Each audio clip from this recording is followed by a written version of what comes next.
Assalamu alaikum students. Welcome back.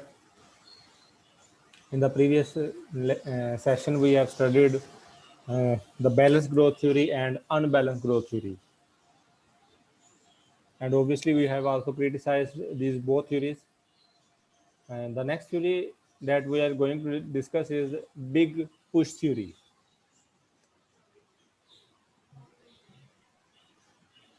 The big push theory was presented by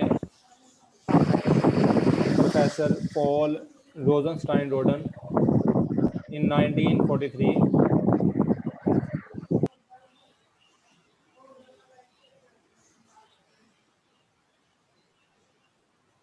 The theory states that underdeveloped countries are required large amounts of investment to embark on the path of economic development from their present state of backwardness. Professor Rodan के मुताबिक big push theory requires a huge number of investment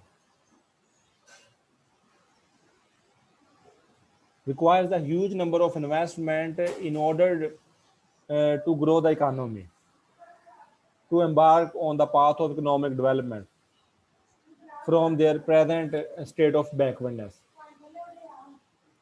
bulk investment चाहिए, ऐसा नहीं है कि हम जो है वो बिट बाय बिट इन्वेस्टमेंट करते रहें, ऐसा नहीं है. This theory proposes that a bit by bit investment program will not impact the process of growth as much as it required for developing countries. जी बेटा. सर स्लाइड और कुछ हो रही है. स्लाइड नहीं शो हो रही. सर पहली स्लाइड शो हो रही है, द बिग पुश थ्योरी सिर्फ लिखा हुआ है. बेटे हम अभी सेकंड स्लाइड पे ही हैं, देखिए जरा, मैं दोबारा से शेयर कर देता हूँ.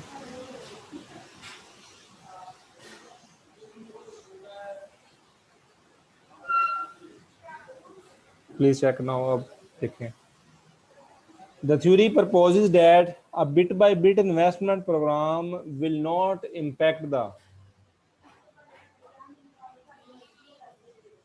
process of economic growth as much as required for developing countries. कहते थोड़ी थोड़ी इन्वेस्टमेंट करना जो है ये जो है वो इकोनॉमी को डेवलप नहीं कर सकता. हमें एक हैवी इंजेक्शन, हैवी इन्वेस्टमेंट चाहिए. In fact, injections of small quantities of investment will merely lead to the wastage of resources. कि जो थोड़ी थोड़ी हम अगर इन्वेस्टमेंट करेंगे तो ये रिसोर्सेज को वेस्ट करने वाली बात है. अगर इकोनॉमी को अगर आप ग्रो करना चाहते हैं, डेवलपमेंट पाथ पे लेके जाना चाहते हैं, तो there must be heavy investment, bulk of investment होनी चाहिए. Big push theory. Big push theory का मतलब भी यही है कि बिग पुश यानी कि एक तेजी से जो है वो धक्का लगना चाहिए, ग्रेटर इंजेक्शन लेना चाहिए इकोनॉमी को इन्वेस्टमेंट का, ताकि वो इकोनॉमिक डेवलपमेंट, इकोनॉमिक ग्रोथ के पाथ पर जो है वो चल सके. Here are the some assumptions of big push theory. One factor of production, that is labor. Two economic sectors, traditional versus modern. Wages in the modern sector is higher than the traditional sector. Some same production function for each sector. Consumers spend an equal amount on each product they buy. Closed economy, perfect competition. Hopefully सबसे आप familiar हैं, कोई ऐसी different नहीं है कि मुझे explain करना पड़े. According to Rosenstein-Roden, there exist three indivisibilities in underdeveloped countries. These indivisibilities are responsible for external economies and thus justify the need for big push. Basically तीन इंडिविजिबिलिटी एक्सप्लेन की हैं. मतलब आप ये कह सकते हैं कि कुछ डेफिशिएंसीज हैं, उनको हाईलाइट किया गया है. ये इन्हीं डेफिशिएंसीज को अगर इम्प्रूव कर लेंगे तो आप जो है वो डेवलप्ड कंट्रीज को मीट कर सकते हैं. In simple word, these are the hurdles. और यही हर्डल्स जो है वो आपके लिए वे प्रोवाइड कर देंगे. अगर आप इनको इम्प्रूव कर लेंगे तो यही हर्डल्स आपके लिए एक वे प्रोवाइड कर देंगे कि जो आपको डेवलपिंग स्टेट से जो है वो डेवलप्ड स्टेट में ले जाएगा.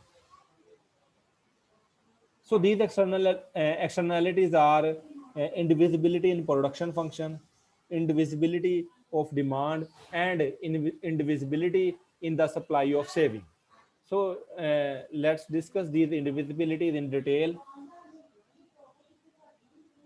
Indivisibility in production function. According to Rosenstein-Roden, indivisibilities of input, output, and processes lead to increasing returns.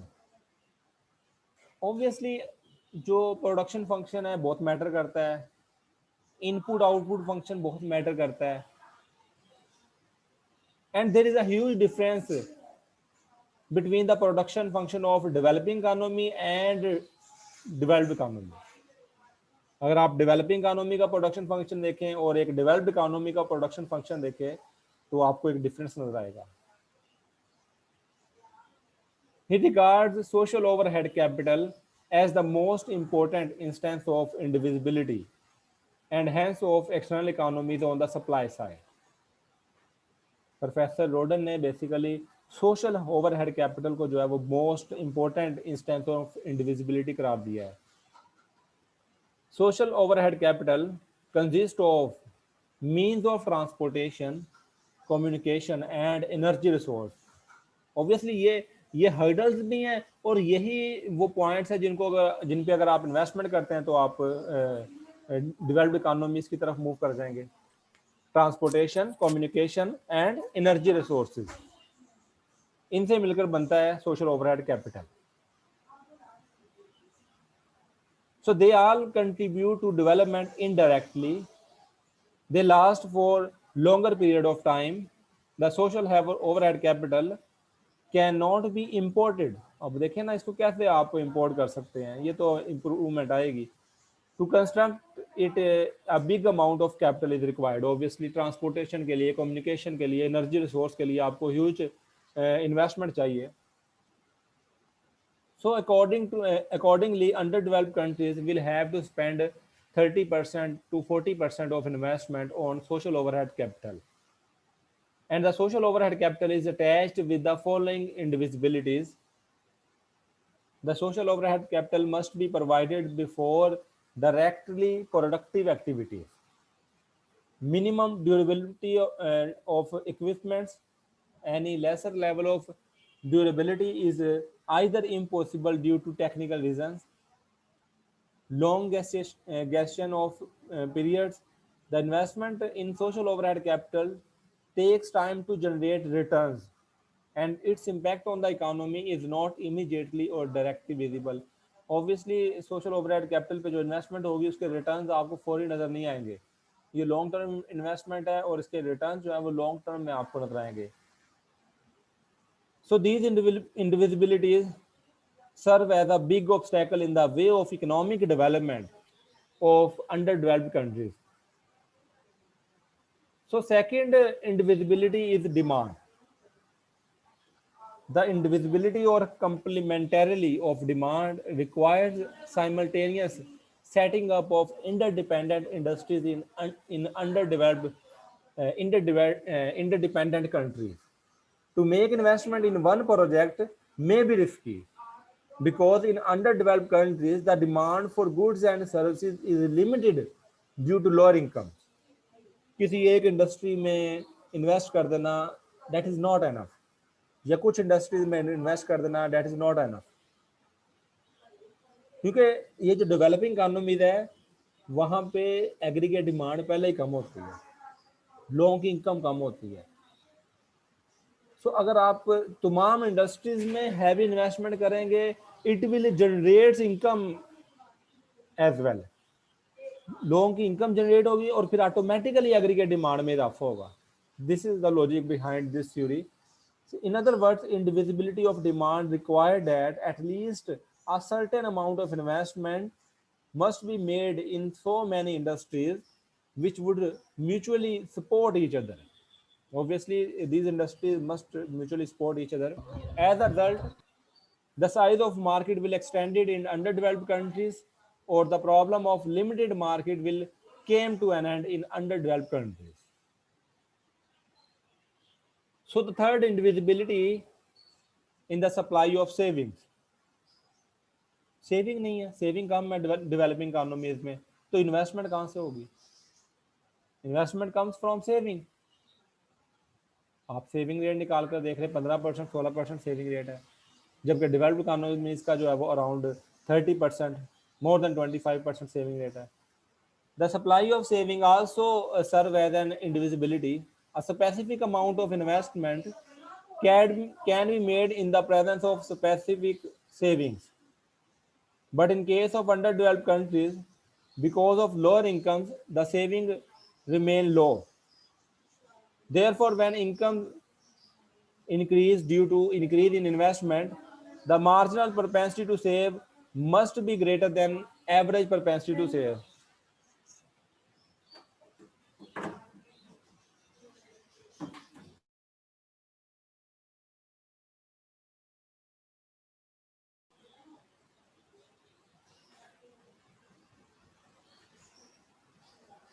So, in summing up, in the presence of these indivisibilities and non-existence of external economies, only a big push can take the economy out of doldrums of poverty. ये whole discussion का जितनी भी discussion है, ये जितनी हमने इंडिविजिबिलिटीज explain की है, वो एक्सप्लेन करने का मकसद ये है कि हमें इन इंडिविजिबिलिटी से निकलने के लिए हमें जो है वो बिग पुश इन्वेस्टमेंट चाहिए। हमें इस स्टेट से निकलने के लिए, डेवलपिंग स्टेट से निकलने के लिए बिग पुश इन्वेस्टमेंट चाहिए। It means that the specific amount of investment is necessary to remove the obstacles in the way of economic development. Rosenstein-Roden theory is better in the sense that it identifies that market imperfections are the big obstacle in the way of economic development. Obviously, these are the market imperfections. ये जितनी भी हमने indivisibilities explain की हैं, these are the market imperfections. और यही market imperfection जो है ये एक ऑब्स्टेकल है in the way of economic development. और हम इन मार्केट इम्परफेक्शंस को कैसे ओवरकम कर सकते हैं? By this theory. उसके लिए हमें बिग पुश इन्वेस्टमेंट रिक्वायर्ड है। Therefore a big amount of investment will solve the problem of limited markets rather depending upon market mechanism, and such heavy amounts of investment will become helpful for economic growth. So there are some criticism point as well. यहाँ तक किसी का कोई question है तो you are free to ask.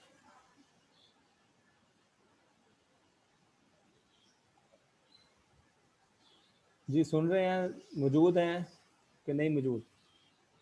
Ji sir, clear. Criticism, first one is negligible economies in export and import substitute sectors. ये जितनी भी डेवलपिंग इकोनॉमीज हैं उनकी एक्सपोर्ट्स जो है वो एक बहुत कम है, तो नेग्लिजिबल है। और दूसरा ये कि यहाँ पे इंपोर्ट सब्स्टिट्यूट पे काम नहीं हो रहा, मतलब इंपोर्ट सब्स्टिट्यूशन इंडस्ट्रियलाइजेशन बहुत कम है। आप देख सकते हैं कि जिस तरह पाकिस्तान एक डेवलपिंग इकोनॉमी है, एक तो हमारी एक्सपोर्ट्स जो है वो नेग्लिजिबल है, जो है वो प्राइमरी प्रोडक्ट्स पे बेस करती हैं। और अगर इंपोर्ट्स की बात की जाए तो इंपोर्ट्स ऐसी प्रोडक्ट्स हैं जिनके सब्स्टिट्यूट अवेलेबल नहीं है। सब्स्टिट्यूट बेसिकली इस सेंस में कि हम खुद कुछ भी प्रोड्यूस नहीं करें, जैसे गाड़ियां हैं उनके सब्स्टिट्यूट अब तो अवेलेबल हैं, लेकिन डोमेस्टिकली प्रोड्यूस सब्स्टिट्यूट अवेलेबल नहीं है। इंपोर्ट सब्स्टिट्यूशन इंडस्ट्रियलाइजेशन नहीं है। So secondly, negligible economies from cost reducing investment. Investment की जा रही है लेकिन कॉस्ट रिडक्शन पे फोकस नहीं किया जा रहा, मींस इकोनॉमीज ऑफ स्केल पे फोकस नहीं किया जा रहा डेवलपिंग इकोनॉमीज में। तो it is also the requirement economies of scale पे काम किया जाए। Economies of scale obviously means that कि अगर हम जो है वो increasing result to scale face करें, इनपुट बढ़ाएं, साथ आउटपुट जो है वो इनपुट से ज़्यादा तेज़ी से बढ़े, This is economies of scale. Neglecting investment in agriculture sector. Obviously इस थ्योरी ने जो है वो इंफ्रास्ट्रक्चर और इंडस्ट्रियल सेक्टर पे इन्वेस्टमेंट को फोकस किया है और एग्रीकल्चर सेक्टर को जो है वो इग्नोर किया है. So as the agriculture sector is the largest sector in underdeveloped countries, and it will be a mistake to ignore it. Inflationary pressure from where funds will come in underdeveloped countries to spend them on social overhead capital. इतनी investment आएगी कहाँ पे developing countries में social overhead capital पे spend करने के लिए. If the funds are raised through foreign loans, तो फिर भी ये फॉरेन लोन्स के जितना पाकिस्तान ने किया, फॉरेन लोन्स पे के जरिए अगर फंडिंग करेंगे तो वो भी हमारे लिए ट्रबल क्रिएट करेगी. हम सर्कल में फंस जाएंगे, डेट सर्कल में फंस जाएंगे. और अगर हम प्रिंटिंग नोट करते हैं, आप कह लें कि डेफिसिट फाइनेंसिंग करते हैं, तो वो भी इन्फ्लेशन क्रिएट करेगा इकोनॉमी के लिए. तो इतना कैपिटल लाना बिग पुश के लिए ये भी एक प्रॉब्लम है. Administrative and institutional difficulties. This theory stress upon state or investment to remove deficiency of capital. But in case of underdeveloped countries, the machinery is corrupt. There exists a lot of problem in state machinery. The private and public sectors compete with each other, rather supporting each other. Consequently, there will not be a balanced growth in the economy. Obviously, there are administrative and institutional difficulties in the developing countries. Corruption based पे कह लें या और बहुत सारी difficulties हैं. It is not a historical effect. The Big Bush theory is a receipt for underdeveloped countries, but it has not been derived on the basis of historical experience. As Professor Hagen says, the Big Bush theory lacks the historical evidence and facts. हमारे पास कोई historical fact मौजूद नहीं है जहाँ पे आप कह लें कि बिग पुश इन्वेस्टमेंट की गई हो अंडर डेवलप्ड इकोनॉमीज में और फिर वो ग्रोथ पैटर्न पे चल पड़ा हो. So these are the some criticism points from my side. आपको कोई डेफिशिएंसी नजर आए, obviously you can also criticize the theory.